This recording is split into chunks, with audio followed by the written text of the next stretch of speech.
Quhem Fasli Gërmizi, jam banor në Kukës.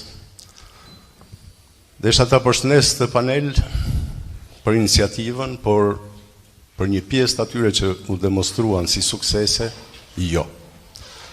Kam patur fatin që në implementimin e parë në bashkinë e vitit 2015 të jem një nga drejtuesit e një drejtorie të rëndësishme në atë kohë. Dhe e shoh edhe sot e kësaj dite. Pas 12 viteve, asgjë s'ka ndryshuar, por ka shkuar në përkeqësim. E nis me, sepse edhe të qenurit mësues të bën që qytetari të jetë në qendër të vëmendjes nga bashkia, ashtu siç mësuesi ka nxënësin. Nëse duam që qytetari të jetë në qendër të vëmendjes, pra në qendër që t'i ofrohen shërbimet sa më shpejt dhe sa më të mira, ne duhet të shohim ato që u përmendën më parë, distancën, kushtet edhe shumë gjëra tjera. Po e marrim nga qendra për në Kalis. Cila është distanca? Cila është kategoria e rrugëve që të çojnë atje? Ndaj u them që duhet jemi të kujdesshëm kur themi të janë të suksesshme. Kuksi gjatë gjithë fushatave është përdorur si Kuksi është qyteti i mrekullive, Kuksi është qyteti i pasurive me radhë. Por është më i vjedhuri, ashtu si Shqipëria, po këtu vjedhet sy për sy. Me gjithë to pasuri nëntoksore, mbi toksore, ujore, asgjë nuk i mbetet Kuksit. Po sikur kjo reformë të mos shihet thjesht si territoriale, por të shihet si një reformë që ja ofron shërbimin më afër, që këto taksa dhe tatime që merr shteti të jenë në një nivel më të ulët dhe pjesën më të madhe ta marr pushteti qendror, pushteti vendor. Çfarë do ishte? Këto bashki do të ishin më pas të pavarura, por ne shpesh mendojmë kë do vëmë kryetar bashkie, që këto pasuri t'i çoj diku tjetër dhe jo kë qytetar apo këto qytetar ti mbajmë, ti gëzojnë këto prona, ti gëzojnë këto bukuri natyrore. Shikojeni se shpesh u shohim në ekrane me video nga Gryka e Çajës. Shkoni atje, për sa orë shkoni? Ndaj unë do i lë këto, sepse të gjithë i dinë, dhe do kisha një propozim. Të shihet mundësia e bashkive rurale. Po marr 2 raste. Bushtric, Kalis, Gryk Çaj dhe Ujmisht. Kanë të njëjtat zakone me radhë. Në qendër është Bushtrica. Të ndërtohet të bëhet një bashki rurale, dhe do e shohim se shumë shpejt do shkoj rruga në Kalis, shumë shpejt do shkoj rruga edhe në Gryqaj, në fshat e me radhë, në Buzëmadhe e gjithçka. Dhe këto, pasi të krijohen, të kërkojnë ndjesë. Pasi të krijohen të mbështeten, duke u përshtatur veçorive që kanë ato, blegtorie me radhë. Dhe ne do e shohim që do ketë sukses. Po kështu edhe në Grykën e Vanave, janë 3 njësi administrative, Zapodi, Shishtaveci dhe Topojani. Krijohet atje një bashki dhe shihet se çfarë zhvillimi do ketë.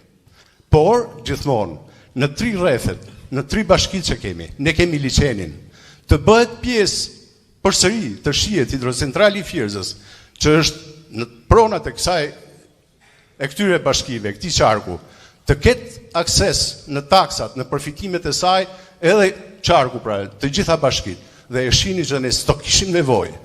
Dhe vetëm një gjë e përmend në të tjerët, ne jemi si në Gaza. Pra, e kemi kalu kohën ndërkohë. Kufi me vëllezërit ton, kufi me Tiranën. Kështu që unë ju falenderoj, por t'i keni parasysh se këto mund të jenë zgjidhje dhe lehtësi për qytetarët. Faleminderit. Faleminderit, do ju lutesha ta respektonim 3 minutëshin. Në atë anë, dikush më ngriti dorën, është zotria atje. Zotria lartë. Dhe pastaj vi tek ju, zotrit aty. Okej.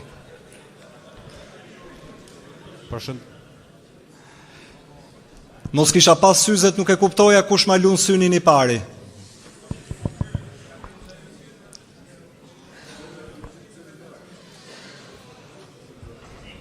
Po, është i hapur, kam përshtypjen që...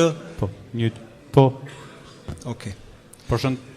Ju lutem, prezantohuni. Po, përshëndetje, jam Arben Truota, aktivist. Dhe kam ngret disa çështje, disa problematika për rrethin e Kukësit, siç ishte mbeturinat e liçenit dhe disa investime tjera që janë bërë me standarde europiane brenda qytetit të Kukësit. Ndërsa siç ngjova gjithë parafalës e tjerë për këtë bashkimin që doni me bë, kjo njerë me shumë profesionalizëm ne e keni hedhë për heqjen e komunave, siç të tha edhe parafolsi që kanë ndiku shumë keq, sepse një banor i Zapodit, po marrim fshatin më të larg të Kukësit, do të hinjen në Kosovë, të kalojë 2 fshatra të Kosovës për me ardhe dhe me nxjerr një certifikat, ose edhe ki i Bushtricës, duhet i hipe fugonit një 3.000 lek me ardhe dhe 3.000 lek me shku për me nxjerr atë certifikatën prap këtu, se nga Bushtrica së në nxjerrë. Edhe kjo është në dëm shumë të madh siç ka qenë dhe siç ngelet në investimin e shkollave në përfshatra që janë katastrofike, ku i kumbo publike disa shkolla, që nuk është bon investim me vite dhe janë drejt shkatrimit dhe degradimit total, që banorët kanë vazhduar dhe i përdorin për stalla lopsh.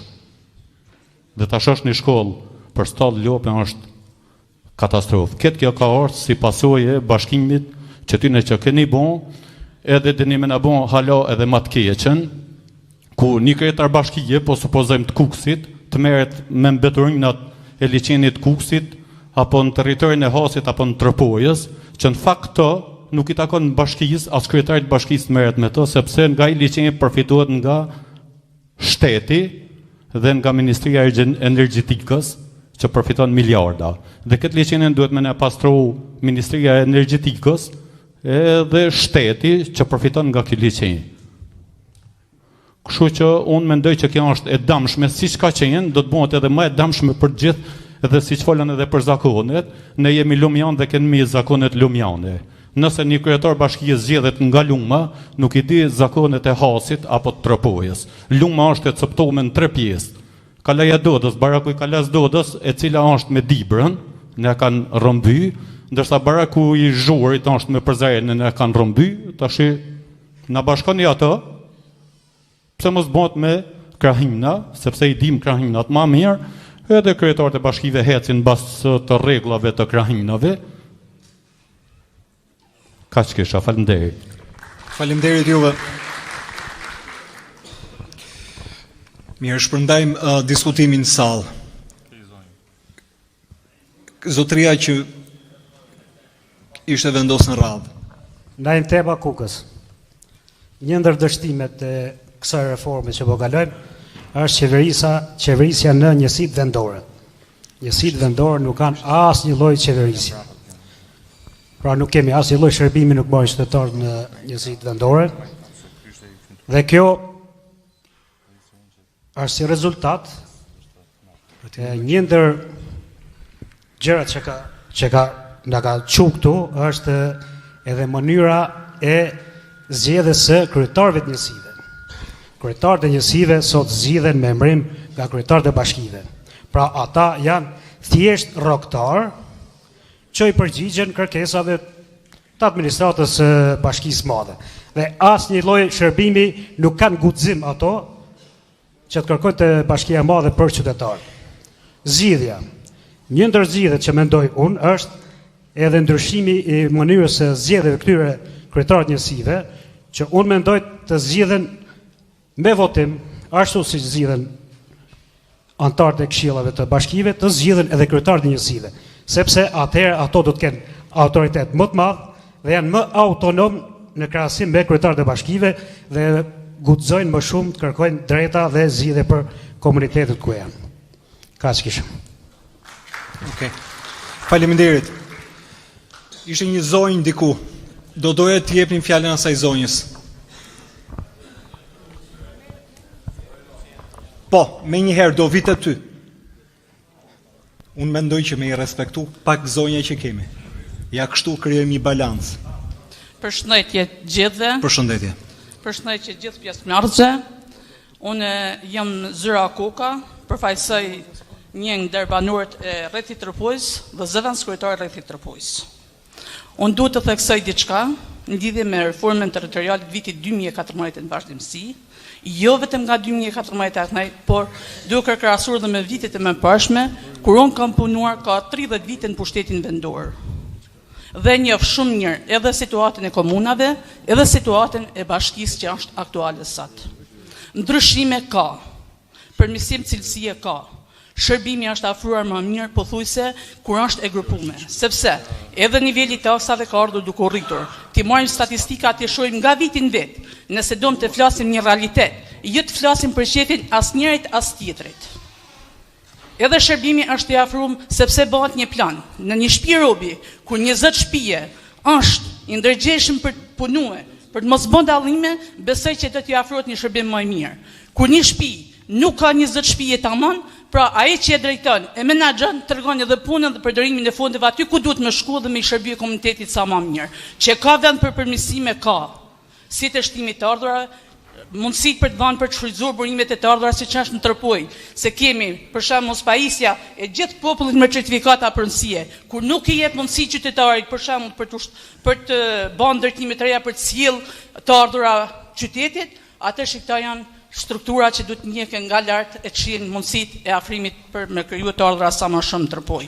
Gjithashtu, edhe në lidhje me rentën minerale, që përdisa prodhohet në sinqarkun e Tërpojës, të Hasit, Kuksit, të ardhurat vinë aty ku janë burim për të shërbyer komunitetit.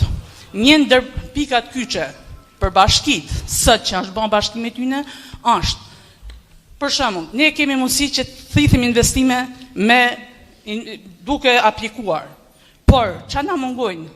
Burimet, standardet e duhura të burimeve njerëzore. Këtu ka nevojë për përmirësim, që të thithim sa më shumë investime për të pas një përmirësim sa më shumë, duke ndikuar në infrastrukturë, në arsim, në çdo lloj shërbimi.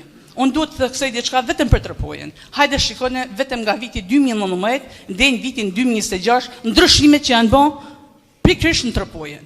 Ato buxhete kanë qenë edhe më përpara. 1% ka ndryshim buxheti kush është financiar dhe ekonomist në këtë sallë. Që di shumë mirë. Ty janë nisë nga prefekti, nga nën prefekti, nga ekonomista që jena këtu. Sepse unë ekonomiste jam. 1% ka ndryshim nga viti në vit. Dhe po të mbledhim investimet që kanë qenë, fondet që kanë qenë për komuna, me fondin që është sot ka qenë më i madh atëherë. Kurse sot gjitha funksionet të ushtrohen Bashkinë Tërpoj, për ezam, me zjarr fikse, me të emergjencave civile, me bashkimit evropian, me tana. Ka, ndikim në arsim, kemi zhvilluar rreth 8 kilometra rrugë asfalt me fondet bashkisë. Po ato të ardhmë kanë qenë, as kena shtu burime tjera, as fondet 1% ndryshimi nga vitin vit. Edhe përmirësimit e pagat, çdo njëri që është, ka rritje të paga krahasuar me vitet më përparshme. Faleminderit. Ndryshime ka, vend për përmirësim ka, por është kush e drejton dhe kush i përdor këta fonde. Faleminderit. Faleminderit zonjë. Kalojmë tek zotërit aty. Përshëndetje gjithëve, uran deri koordinatori diasporës hasiane. Faleminderit edhe juve që na mundsuat të organizim. Besoj edhe ju të komisionit edhe pjesa tjetër pjesëmarrësve janë të vetëdijshëm që ne filluam dëgjesën në vetën tonë pak më përpara për shkak të problematikës që ekzistonte. Siç e dini, diaspora hasiane, jo vetëm ne si shoqat, por gjithë diaspora e Hasit dhe mërgjimtarët e Hasit kudo në Europë janë shumë të lidhur me Hasin, me territorin, dhe sistematikisht e kanë dëshmuar që vazhdojnë investime dhe kanë bashkëveprim me familjarët apo edhe vetë me Bashkinë e Hasit. Përsa i përket çështjes administrative, ajo që gjykojmë ne është fuqizimi institucional dhe rritja e kompetencave të bashkisë. Ne e kuptojmë çastin tuaj që mungon rritja e kompetencave, kërkon persona të kualifikuar, por është më mirë ti mundsojmë bashkisë këtë personat kualifikuar se sa ti heqim kompetenca, sepse vetë fuqizimi i bashkisë edhe ne si diasporë na nxit më shumë, do minimizojmë mërgimet dhe na nxisim më shumë për investimet në zonën tonë, konkretisht në Has. Ne po flasim për Hasin gjithmonë. Për sa i përket çështjes territoriale, ne nuk duam në larg qoftë të ekzistojë një shkrirje apo eliminimi i bashkisë Hasit, sepse nëse bëhet llaf për ekzistencën tonë, nuk mund ta shojmë as dëgjes, s'ka sens të vim bëjmë dëgjes për diskutuar ekzistencën tonë. Ndërsa për sa i përket çështjes së ndarjes ne kemi pas një bashki të vogël, Krumën dhe 3 komuna. Hasi është shumë homogjen, si has. Në krahasim ndoshta edhe me zonën e Tropojës apo të Kukësit. Popullsia shumë homogjene, ne praktikisht e kemi gjetë veten me një bashki, e gjen deri diku veten. Pra nuk është se po japim mendimin tonë, mund të ketë hasi anë tjetër, mund të ketë edhe mendim tjetër. E kemi gjetë deri diku veten, atë një bashki jemi në rregull, siç e kemi gjetë veten pa komuna. Hasi edhe kryetarët e bashkive që kanë qenë që nga 2015 me reformën territoriale, kanë ditur të menaxhojnë fondet, e kanë shpërndar fondet edhe për shkak të territorit, është territori vogël, më i mbledhur, por kompetenca duhet të rriten. Nuk besoj që mundet një ministri i linjes apo një institucion qendror apo një inspektorat qendror ta kuptoj më mirë hallin e një banori të Hasit se sa vetë një zgjedhur vendor, gjithmonë i zgjedhur. Pra, nëse do ketë një bashki tjetër me një vend tjetër dhe do komandohet një kryetar njësia, ai është i komanduar, duhet të jetë një zgjedhur dhe një zgjedhur vendor, më mirë se e kupton hallin e një banori të Hasit, po flasim për shërbimin, nuk e kupton dot as nivel qendror, as pushteti qendror. Kaq kishim, faleminderit. Faleminderit.